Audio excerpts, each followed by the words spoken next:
Idol, taga nito ka no? Kailan pa nabuo yung Japan Garden?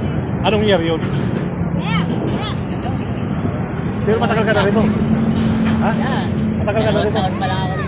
2 taon. Matagal ko sa Maynila ngayon nakapunta ron ng Japan Garden. Kaya sabi ko, nung mga bago-bago kami, ng asawa ko, doon na kami pumapasok sa Chinese Garden. Yun ang aming pasyalan ng asawa ko. Yan ang may mga something na alaala namin. So hanggang ngayon, minsan pumapasal. Hindi pa na, meron kong ano, mas maganda ron. Mga naka-uniform pa ng Japan yung mga... Kailangan sabi ko, kailangan lahat pala ipatupad yung style ng Japan. Mayroong inaarki na papasok. Mas maganda. Hindi, mga Japan na nakabihis sa Japan. Di ba sir? Maganda ngayon nakapasok sa iba ka. Iba ang Japan na garden kaysa Chinese garden. Di ba sir? Magkaiba naman talaga yun. Chinese garden sa Japan garden. Nagganon na kami, tama na yan. Di ba matagal na ba yun? Matagal na ginawa yun? Anong una sa kanila? Chinese, Japan? Asabay! Sabay palang ginawa yun, mga kababayan. Oy, basta. Engineer. Konnichiwa. Sabi ko, yung may doon sa Japan na, ngayon ako nakapunta, idol. Tagal ko sa Manila. Natutuwa ako dahil pinapasok ako na. Subscribe po pala ako. Sir Balayala in the house. Ano ba yan? YouTube ko. Ay, YouTube mo? Sige. Nasa na si Architect mga betas? Basta, ito na mapapansin. Anong huling balita ko, Singapore eh. Singapore? Oo nga. Ikaw sa China bang ka ba? Oo. Alam ko, nakita ron. Nagkasunod tayo ito eh. Oo. Sige, picture kayo. Shout out sa inyo guys.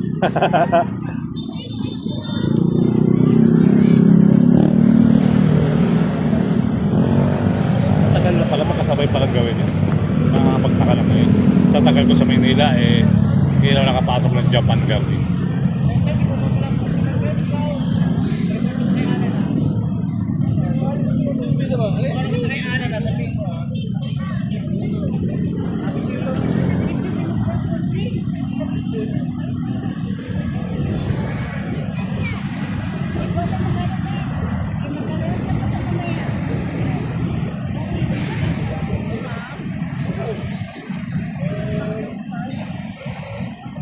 Let's go tayo guys.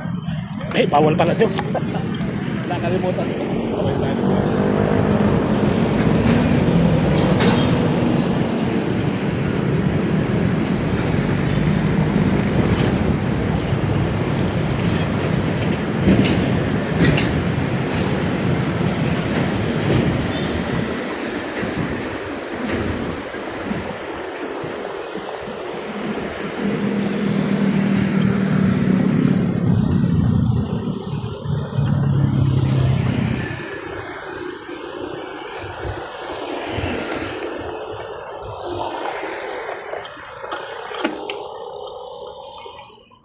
Siguro tayo.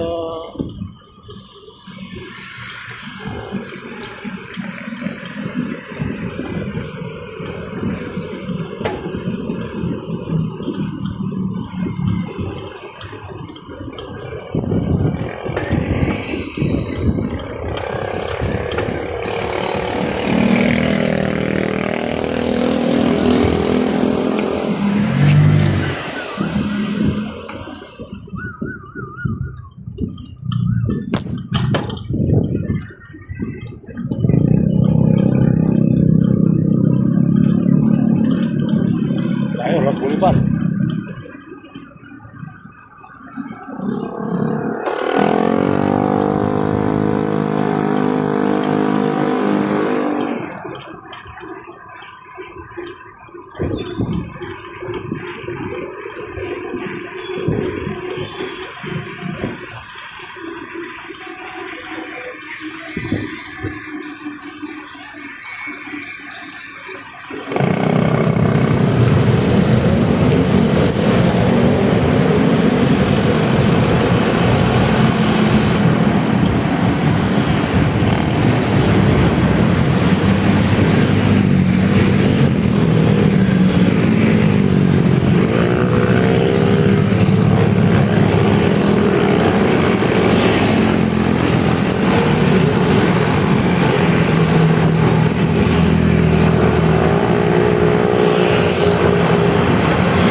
nagbababa pa ng buhangin doon. Nakita niyo mga kabahan, kahit painit, sa Manila Bay sila.